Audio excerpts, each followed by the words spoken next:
Assalamualaikum warahmatullahi wabarakatuh.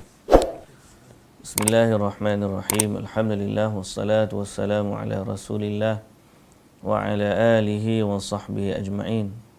Rabbi syrah li sadri wa yassir li amri wahlul 'uqdatan min lisani yafqahu qawli, amma ba'du. Segala puji dan syukur bagi Allah Subhanahu wa taala, Tuhan sekalian alam.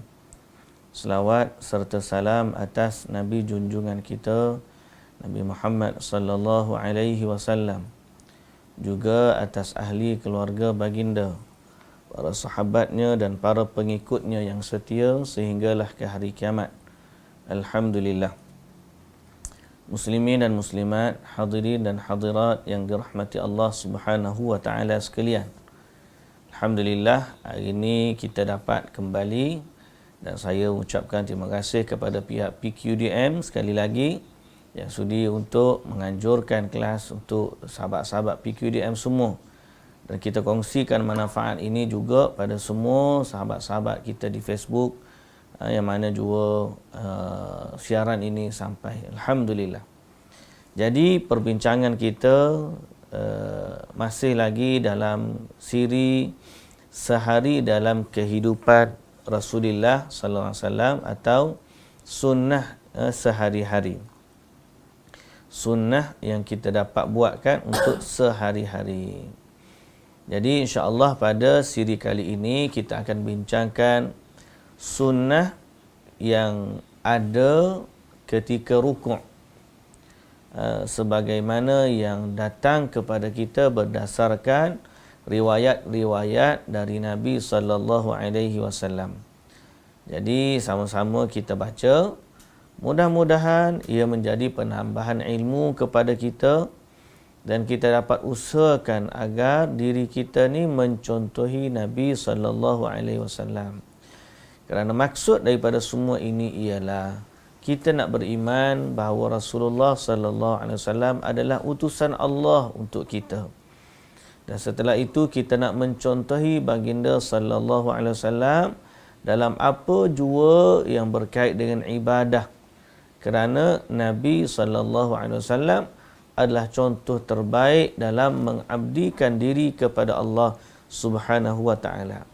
Jadi kita baca ni untuk kita tahu dan kita baca untuk kita amalkan dalam kemampuan kita nanti insya-Allah. Jadi tanpa kita melengahkan masa, kita sambung sunnah ketika rukuk. Okey, sunnah ketika rukuk. Ketika rukuk disunnahkan beberapa hal berikut.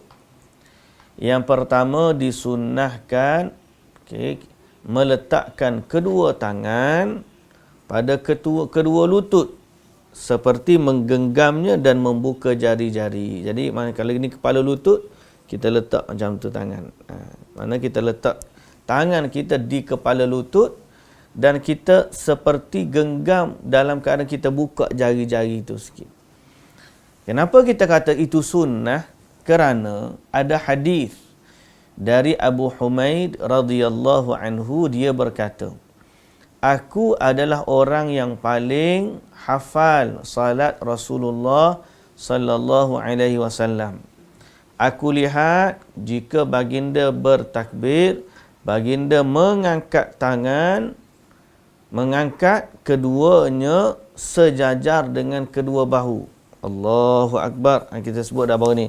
Sejajar dengan bahu. Ada yang sejajar dengan telinga, riwayat. Kemudian jika baginda rukuk, beliau ni baginda lah, baginda meletakkan kedua tangannya dengan kuat pada kedua lututnya. Kemudian baginda meluruskan belakangnya. Punggung di sini dalam bahasa Indonesia, bahasa kita ialah maknanya belakang. So Nabi ni tangan dia letak dekat lutut. Okey. Pegang kuat. Kemudian dia meluruskan belakangnya. So kalau dia rukuk tu betul-betul belakang Nabi tu lurus. L. Jadi huruf L. Okey. Begitu juga hadis dari Abdullah atau dari Abi Mas'ud radhiyallahu anhu. juga sahabat yang nama Abu Mas'ud ni kata Nabi membuka jari-jarinya atas lututnya. Mana bila letak atas lutut, dia buka jari-jari dia.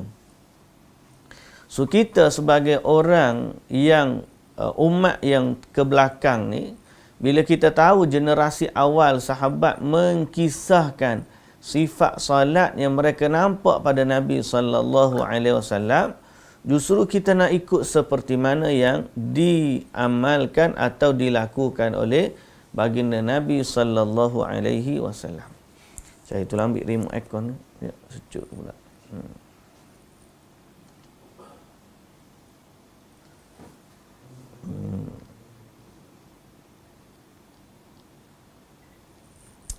Baik. Itu sunnah yang pertama dalam bab rukuk ni.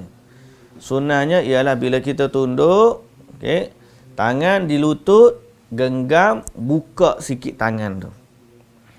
Yang kedua, disunnahkan bagi orang yang rukuk meluruskan belakangnya. Maka macam yang kita kata dah tadilah, dah hadis Abu Humaid radhiyallahu anhu, bahawa Nabi ni sallallahu alaihi wasallam bila baginda rukuk, baginda letak kedua tangannya dengan kuat pada lututnya, kemudian meluruskan belakangnya. Jadi belakang tu straight. Macam huruf L betul. L kaki ni. Tapi tak adalah kata L tu betul-betul L. Dia berkait dengan macam mana sifat baginda Nabi sallallahu alaihi wasallam meluruskan belakangnya dalam keadaan rukuk, seperti mana yang dinyatakan oleh Abu Humaid As-Sa'idi radhiyallahu anhu. Begitupun disunnahkan untuk menjadikan kepalanya sejajar dengan belakangnya, tidak mengangkatnya dan tidak menundukkannya. Jadi bila kita meluruskan belakang, kepala tu tak angkat tinggi dan juga tak tunduk ke bawah. Kepala tidak angkat tinggi dan juga tidak tunduk ke bawah. Hal ini sebagaimana hadis Aisyah radhiyallahu anha dalam Sahih Muslim, dia berkata dan menginformasikan, memaklumkan bahawa rukuk Nabi sallallahu alaihi wasallam tu macam mana. Kata Aisyah radhiyallahu anha, kalau baginda rukuk, baginda tidak angkat dan tidak tunduk kepala, akan tetapi antara kedua itu. Jadi sifat betul-betul flat. Nak kata angkat kepala pun tidak, nak kata tunduk kepala pun tidak, dia sama dengan tulang belakang tu, straight. Ini sunnah yang kedua. Sunnah yang ketiga, disunnahkan bagi orang yang salat ketika rukuk itu merenggangkan kedua lengannya dari sisi tubuhnya. Jangan pula waktu rukuk tu tangan duduk macam ni dekat dengan tubuh. Straight, maknanya straight, renggangkan antara tubuh dengan lengan kita ni, kita regangkan dia. Okey, merenggangkan dia.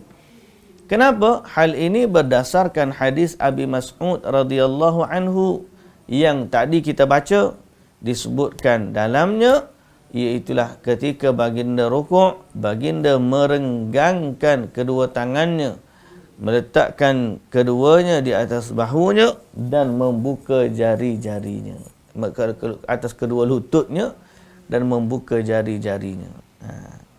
Jadi merenggangkan kedua tangan, itu sunnah yang ketiga. Okay?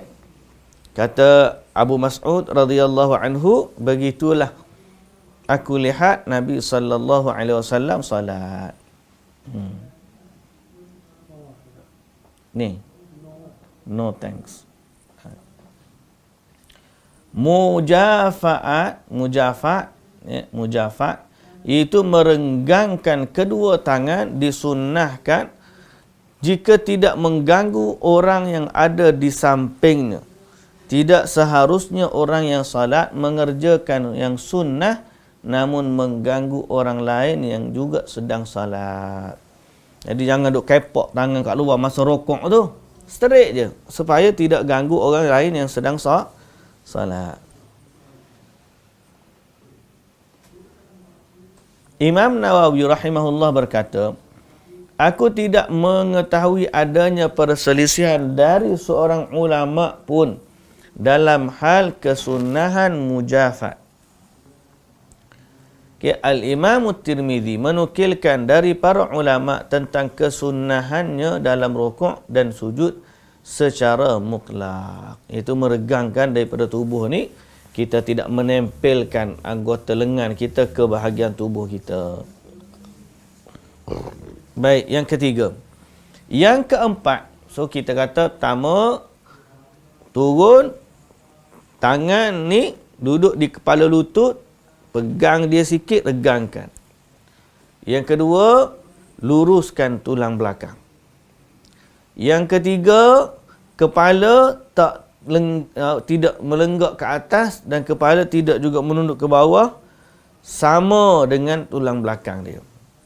Yang keempat, disunnahkan membaca zikir-zikir rukuk. Yang ni biasanya kita baca Subhana Rabbiyal Azim. Subhana Rabbiyal Azim. Tapi kita kena ingat, ada lagi zikir-zikir yang lain dalam rukuk ni yang boleh kita baca dan dia sunnah dari Nabi SAW. Zikir selain daripada Subhana Rabbiyal Azim, ada zikir yang panjang menunjukkan bahawa rukuk ni sebenarnya waktu kita sedang memuji dan memuja Allah Subhanahu wa Ta'ala. Di antara zikir yang kita boleh baca waktu kita rukuk. Okey. Subhanakallahumma rabbana wa bihamdika Allahumma ighfirli. Subhanakallahumma rabbana wa bihamdika Allahumma ighfirli. Doa ni dalam rukuk boleh baca, dalam sujud pun boleh baca nanti. Yang kedua, ni subuhun qudusun rabbul malaikati warruh. Subhana rabbiyal a'la pun kita boleh baca. Kemudian lepas daripada tu, subuhun qudusun rabbul malaikati warruh. Okay, ini doa rukuk yang kedua. Doa rukuk yang ketiga, Allahumma laka raka'tu wa bika amantu wa laka aslamtu khasha'a laka sam'i wa basari wa mukhi wa azmi wa azmi wa asabi. Allahumma laka raka'tu wa bika amantu wa laka aslamtu wa bika khasamtu khasha'a laka sam'i wa basari wa mukhi wa azmi wa asabi. Wa asabi. Asabi ni maknanya sendi-sendi dan juga urat masal-masal. Tulang dan juga sendi, ataupun tulang dan juga otot kita. Okay, jadi maknanya bacaan ni menunjukkan bahawa kita puji Allah Subhanahu wa taala. Apa maksud zikir yang pertama? Subhanakallahumma rabbana wa bihamdika Allahumma ighfirli. Makna dia, maha suci engkau ya Allah Tuhan kami, dan dengan pujian kepadamu ya Allah, ampunilah aku. Minta keampunan setelah daripada memuji Allah Subhanahu wa taala. Yang kedua, bila dah dapat rukuk, subuhun qudusur rabbul malaikati warruh. Maha suci dan maha kudus Tuhan para malaikat dan Tuhannya para ruh. Dan yang paling panjang lagi ialah Allahumma laka raka'tu wa bika amantu wa laka aslamtu khasha'a laka sam'i wa basari wa mukhi wa azami wa asabi.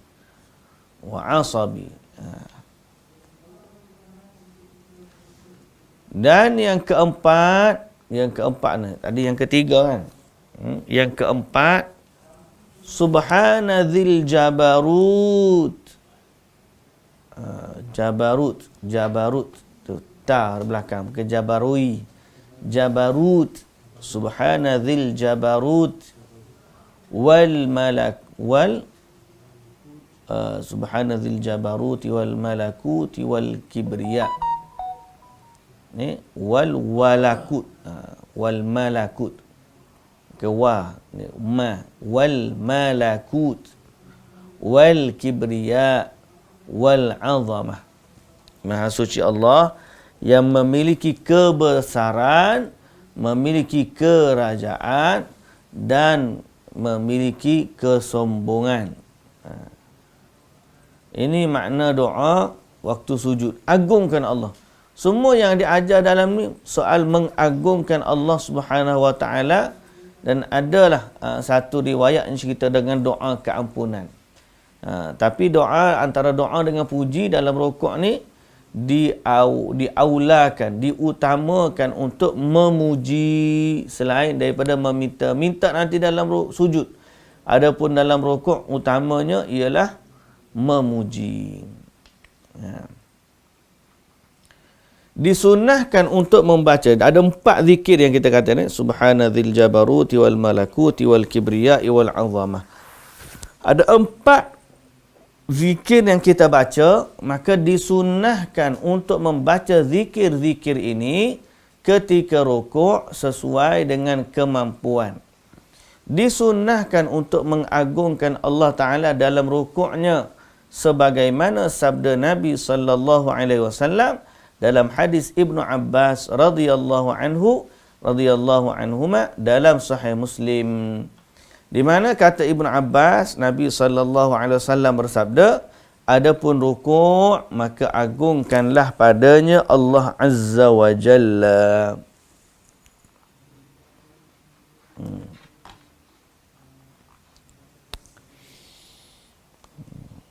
Jadi dalam rukuk ni Ibnu Abbas jelas kata, waktu ni kita agungkan Allah. Nak banyak doa, baca doa waktu sujud, sebab dia waktu hampir seorang hamba dengan Allah Subhanahu Wa Taala. Okey?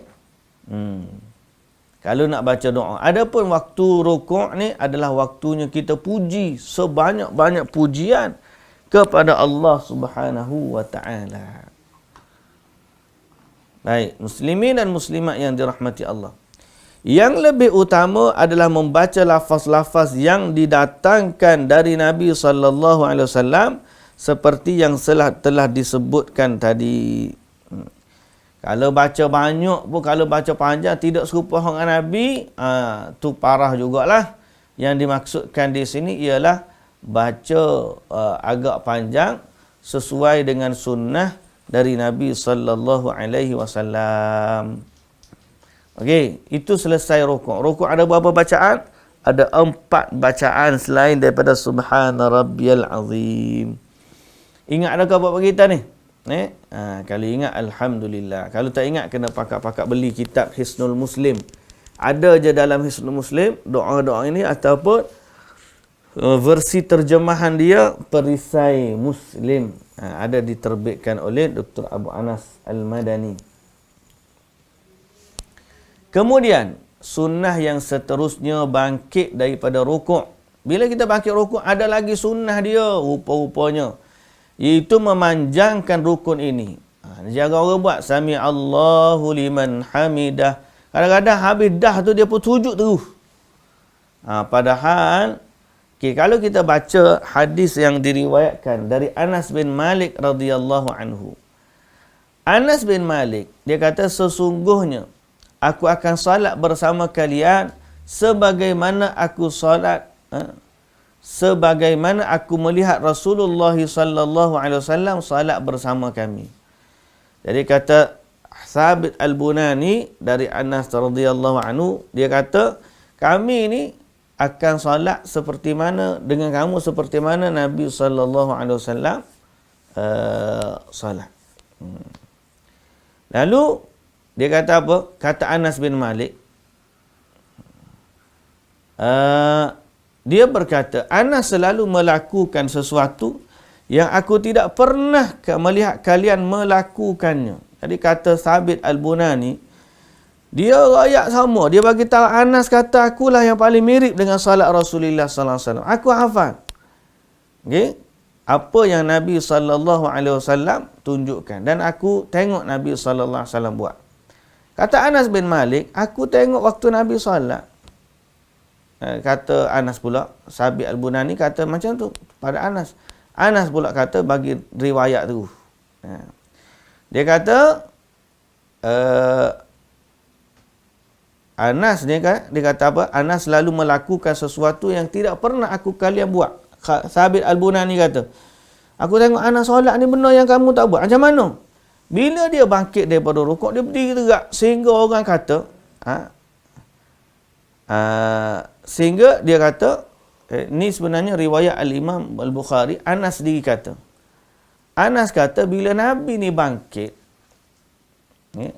ini Nabi bangkit,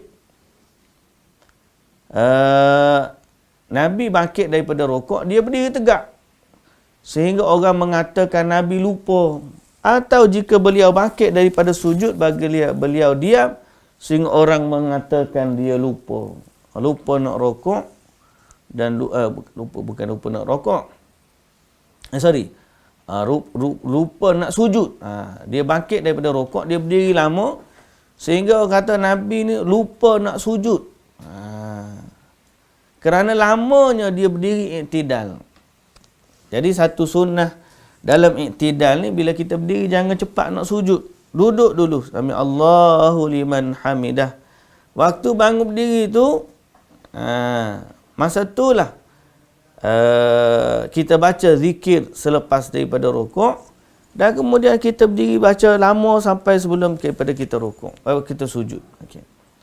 Yang kedua, lupa lama tu lama. Setara mana lama? Kata Anas bin Malik, sampai kami anggap Nabi lupa untuk sujud. Lamanya Nabi sallallahu alaihi wasallam baca doa antara selepas daripada rukuk. Selepas daripada rukuk. Yang kedua, memvariasikan bacaan Rabbana walakal hamdu. Sebab kalau diperhatikan dalam doa, dalam hadis, kitab hadis, ada 4 versi sebenarnya. Rabbana walakal hamdu. Awalnya Allahumma Rabbana lakal hamd. Allahumma Rabbana lakal hamd. Adanya Allah, Allahumma. Biasa kita dengar Rabbana walakal hamd. Yang ni Allahumma Rabbana walakal hamd. Yang kedua, Allahumma Rabbana lakal hamdu. Tak ada walaka. Ada laka je, lakal hamdu. Tak ada walakal hamdu. Lafaz yang ketiga, Rabbana walakal hamdu. Tak ada Allahumma. Dan lafaz yang keempat, Rabbana walakal hamdu. Rabbana lakal hamdu. Okay, disunnahkan yang ketiga, disunnahkan membaca zikir-zikir ini bangkit dari rukuk di antara yang disyariatkan. Baca selepas daripada Rabbana walakal hamdu tu ada baca doa lagi. Doa apa? Ni doa dalam iktidal. Doa dalam iktidal. Antaranya ialah Rabbana lakal hamdu mil'us samawati wa mil'ul ardi wa mil'u ma bainahuma wa mil'u ma syi'ta min syai'in ba'd. Tapi tak habis lagi. Ahlus sana'i wal majd ahaqqu ma qala al-'abdu wa kulluna laka 'abdun. Allahumma la mani'a lima a'taita wa la mu'tiya lima mana'ta wa la yanfa'u dzal jaddi minkal jaddu. Ni kalau kita boleh baca ni doa daripada rukuk memang baguslah. Tapi dia hak panjang sekali lah. Aku kena tengok dulu situasi di belakang. Kalau ada orang tua apa semua jangan panjangkan sangatlah. Kalau budak kecil dan sebagainya terhalang, itu jangan. Kalau ada keuzuran jangan. Sebab dia panjang. Allahumma Rabbana walakal hamdu mil'us samawati wa mil'ul ardi wa mil'u ma bainahuma wa mil'u ma syi'ta min syai'in ba'd. Ahlus thana'i wal 'abd ma qala al-'abd ahaqqu ma qala al-'abdu wa kulluna laka 'abdun. Allahumma la mani'a lima a'taita wa la mu'tiya lima mana'ta wa la yanfa'u dzal jaddi minkal jadd. Doa yang pertama. Doa yang kedua ialah sami Allahu liman hamidah. Kita baca alhamdulillah, baca rabbana walakal hamd. Baca tu alhamdulillahi hamdan kathiran tayyiban mubarakan fi. Ini boleh kita baca alhamdulillahi hamdan kathiran tayyiban mubarakan fi. Nabi SAW pernah menyatakan kelebihan bacaan ni, di mana Nabi SAW kata, sesungguhnya aku melihat 12 para malaikat berubuk untuk mengangkatnya. Doa ni. Doa yang ada di atas ni. Alhamdulillahi hamdan kathiran tayyiban mubarakan.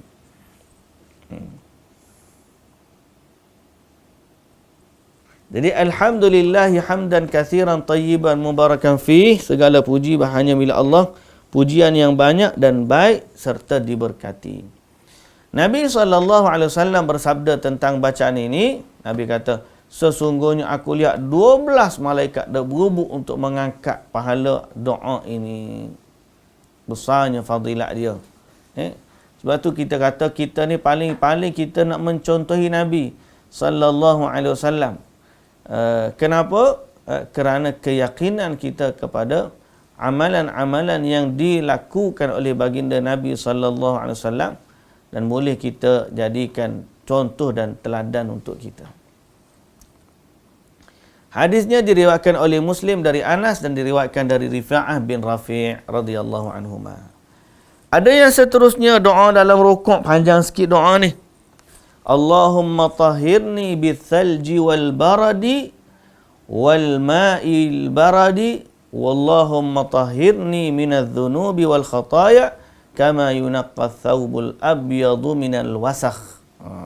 Riwayat wasakh. Maksudnya Allahumma tahhirni bithalji wal barad wal ma'il barad.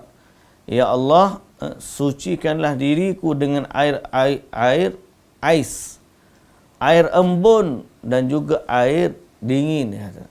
Bithalji wal barad wal ma'il barid.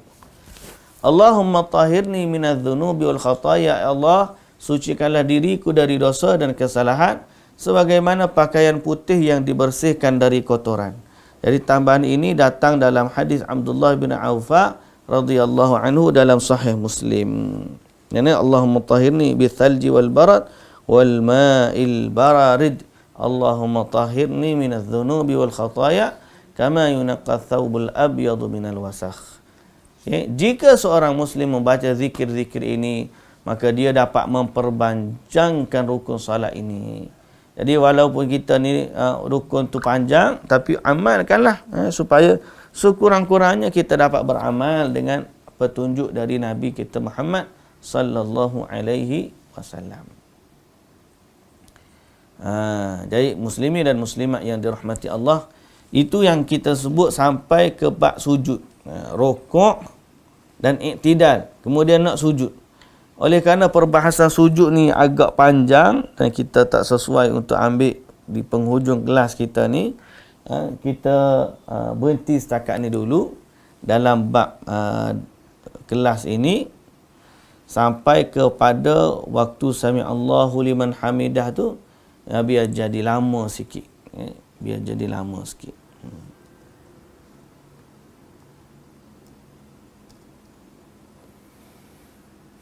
Hari ni 24.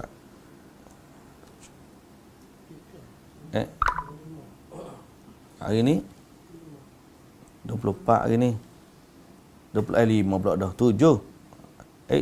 24. 7.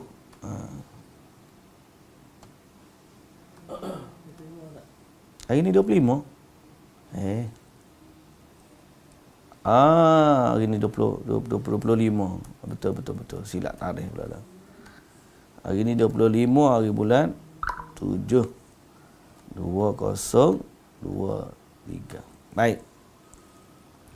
Jadi sahabat-sahabat sekalian, ini yang dapat kita baca pada pagi ini untuk bab sunnah dalam rukuk dan juga iktidal.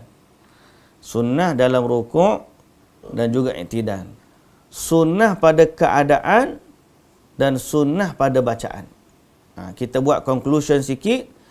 Pada rukuk, keadaan dia rukuk belakang straight, tangan lurus, genggam kepala lutut, jari renggang, kepala sama dengan belakang. Ini keadaan dia.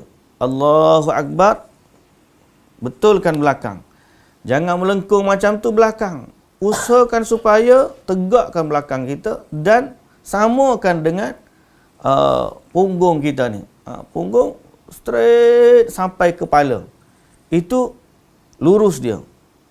Tangan renggangkan daripada tubuh straight. Jari-jari ni pegang kepala lutut dan genggam sikit. Itu keadaan dia. Zikir dalam rukuk famous subhana rabbiyal azim. Tapi kita dah sebut tadi beberapa zikir yang lain, subuhun qudusun rabbul malaikati waruh. Bagi kita lain, subhanaka Allahumma rabbana wa bihamdika Allahumma ghfirli. Dan juga kita dah baca apa dia? Subhana dzil jabaruti wal malakuti wal kibriyai wal azamah. Ada lagi yang satu, Allahumma laka raka'tu wa bika amantu wa laka aslamtu khasha'a laka sam'i wa basari wa mukhi wa azami wa asabi. Itu sunat. Okey.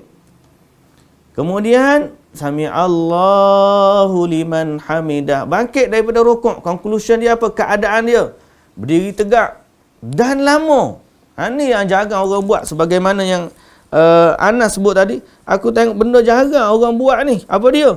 Rukuk dia lama. Kadang-kadang kita ni sami Allahu liman hamidah, baba yang panggil baba, cukup-cukup dia tegak pun turun balik. Ada setengah tu tak sempat nak tegak, terus turun.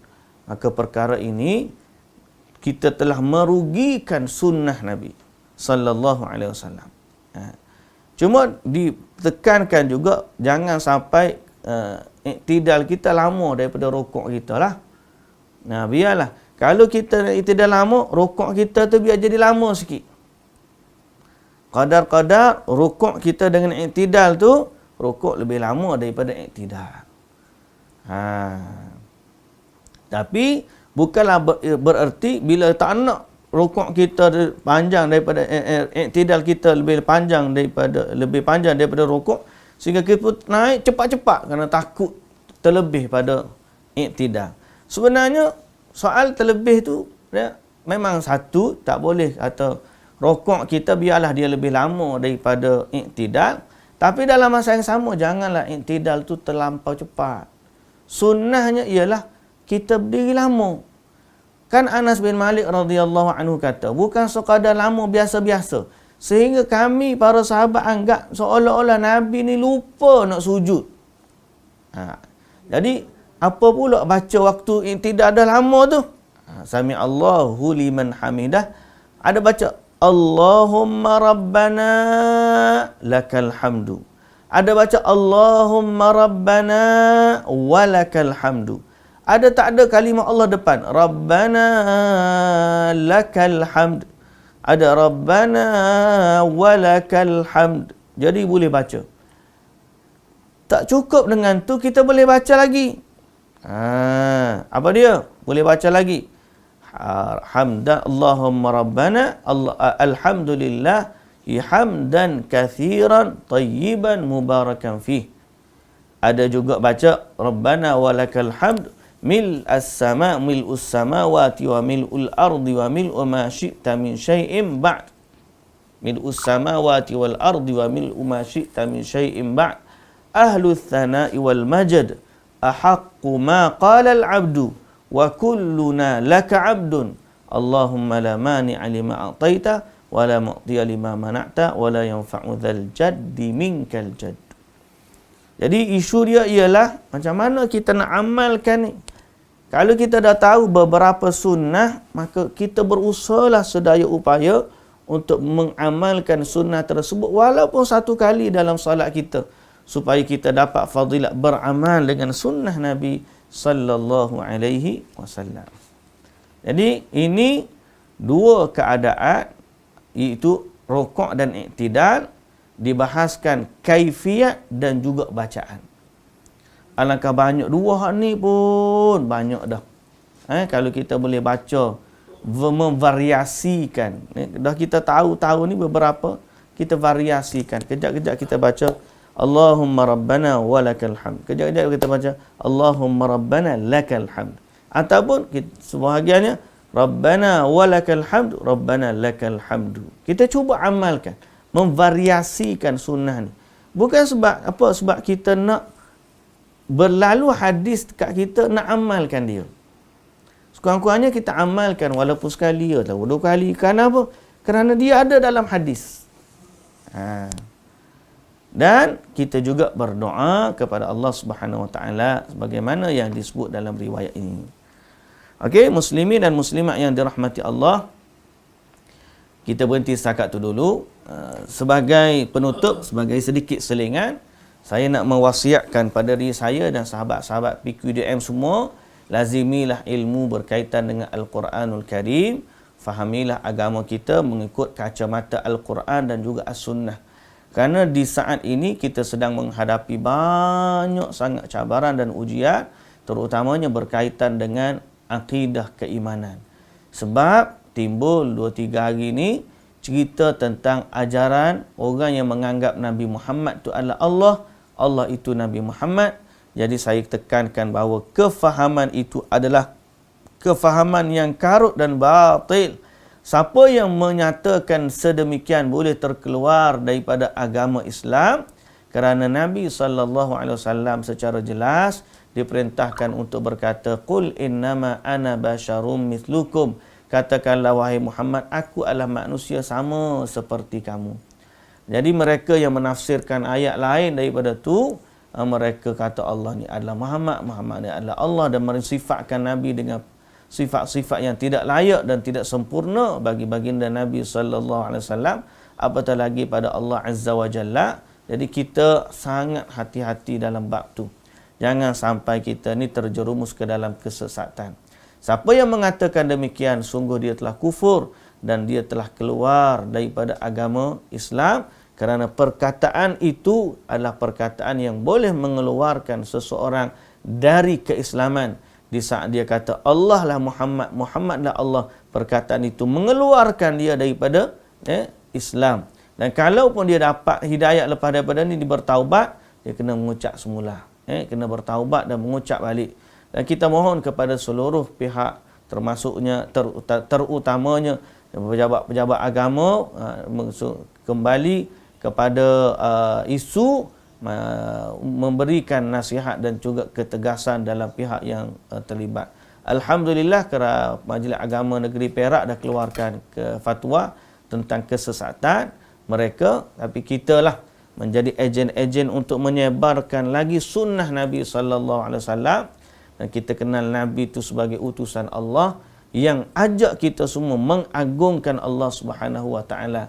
Dan jangan sampai terjerumus seperti orang-orang Yahudi dan Nasrani yang menganggap Allah itu ada anak dan menganggap bahawa Nabi Isa itu anak Tuhan ataupun Uzair itu anak Tuhan, sebagaimana yang dijelaskan oleh Allah Subhanahu Wa Taala dalam Al-Quran. Baik. Jadi kita berhenti setakat tu dululah. Oh, lupa. Sebelum saya terlupa juga, saya nak pesan kepada semua sahabat-sahabat PQDM, jangan lupa hari ni hari Selasa, esok hari Rabu, lusa hari Khamis. Hari ni hari Selasa. Hari Selasa bersamaan dengan berapa Muharram dah? 5 dah kita. Ataupun 6. 7. Allah, cepatnya kita hari ni. Hari Rabu baru ni 1. Rabu, Khamis, Jumaat, Sabtu, Ahad, Isnin, Selasa 7. dah 7 Muharram, 8, 9 Muharram, hari Khamis. Hari Khamis ni sunat puasa. Pakat puasa, kita dapat pahala pertama, pahala puasa bulan Muharram. Kemudian pahala sunat puasa hari Khamis. Pahala puasa pertama. Pahala puasa sunat hari Khamis 2. Pahala puasa sunat Muharram 3. Pahala sunat puasa Tasu'a, kerana Nabi SAW, baginda ni kalau ikut sejarah dia sangat ternanti-nanti 10 Muharram. 10 Muharram hari Jumaat nanti kalau ikut kalender kita lah. Nabi SAW ni ternanti-nanti hari 10 Muharram untuk baginda berpuasa. Kerana waktu Nabi sampai ke Madinah, Nabi tengok orang Yahudi puasa. Lalu Nabi kata, Nabi tanya kenapa Yahudi puasa? Yahudi jawab, kerana hari ni hari Allah Ta'ala selamatkan Nabi Musa daripada Fir'aun. Jadi sebagai tanda syukur dan mengagungkan Allah pada hari tersebut, Yahudi pun puasa. Nabi SAW kata, kami lebih berhak daripada Nabi Musa berbanding kamu.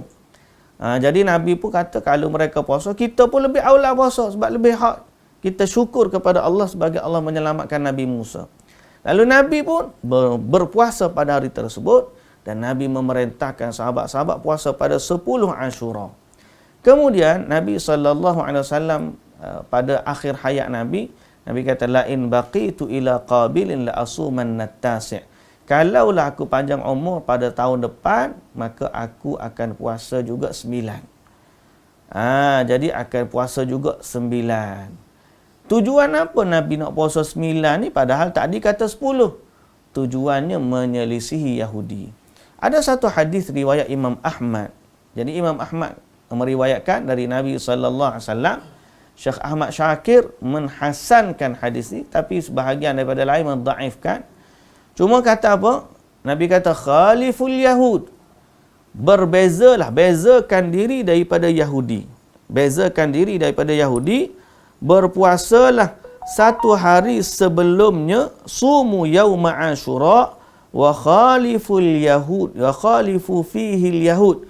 Kata Nabi SAW, puasalah hari Ashura dan bezakan dirimu daripada Yahudi. Macam mana cara nak beza? Nabi kata, sumu qablahu yauman au ba'dahu yauman. Puasalah sehari sebelumnya atau sehari selepasnya. Sehari sebelumnya atau sehari sebelumnya. Untuk beza dengan Yahudi. Jadi, kaitan dengan hari ke-9 digabungkan dengan 10 untuk berbeza kita ni dengan Yahudi. Dapat pula pahala tu. So, kita puasa hari Khamis 9 Muharram. Kita puasa hari Jumaat 10 Muharram. Ada juga saranan, sebagaimana hadis yang kita baca tadi, sama ada 1 hari sebelum atau 1 hari selepas. Maka sebahagian ulama berdasarkan riwayat ini kata sunat juga kita berpuasa selepas daripada 10. Iaitu kalau kita nak puasa 9 dengan 10 okey, kita nak puasa 10 dengan 11 pun okey. Ataupun orang tu nak ambil 3-3. 9 pun dia nak puasa, 10 pun dia nak puasa, 11 pun dia nak puasa, termasuk lagi dalam keutamaan puasa sunat Muharram yang digalakkan. So kita dapat pahala puasa puasa Khamis, kita dapat puasa perintah Tasu'a, dapat membezakan diri dengan Yahudi, dapat puasa pula Ashura, dan kalau orang nak puasa pula hari ke-11, dia dapat juga puasa 11 dan masih lagi termasuk dalam sunat puasa Muharram. Ini adalah puasa-puasa sunat yang utama. Okey. Fadilat dia apa? Fadilat puasa 10 Ashura sahaja. 10 Ashura sahaja, fadilat dia seperti mendapat keampunan dosa setahun. Adapun 9 dengan 11, wallahu ta'ala alam, sebab dia termasuk dalam perintah berbeza atau membezakan diri dengan Yahudi. So dapat pula pahala lain di situ insya-Allah. Kemudian selepas daripada tu kita juga hari yang ke-13, 14, 15 nanti hari putih untuk kita sama-sama berpuasa dalam bulan Muharram. Jadi pakat puasa semua para sahabat-sahabat kita. Moga-moga Allah Ta'ala menjadikan kita kumpulan yang menghidupkan sunnah Nabi, dengan mengamalkan apa yang disarankan oleh baginda Nabi sallallahu alaihi wasallam. Baik, setakat tu perbincangan kita, insya-Allah kita akan sambung pada minggu hadapan. Wallahu taala a'lam. Wallahu taala a'lam. Subhanakallahumma wa bihamdika asyhadu an la ilaha illa anta astaghfiruka wa atubu ilaik. Aqulu qawli hadza wa astaghfirullahal azim li wa lakum. Wassalamu alaikum warahmatullahi wabarakatuh.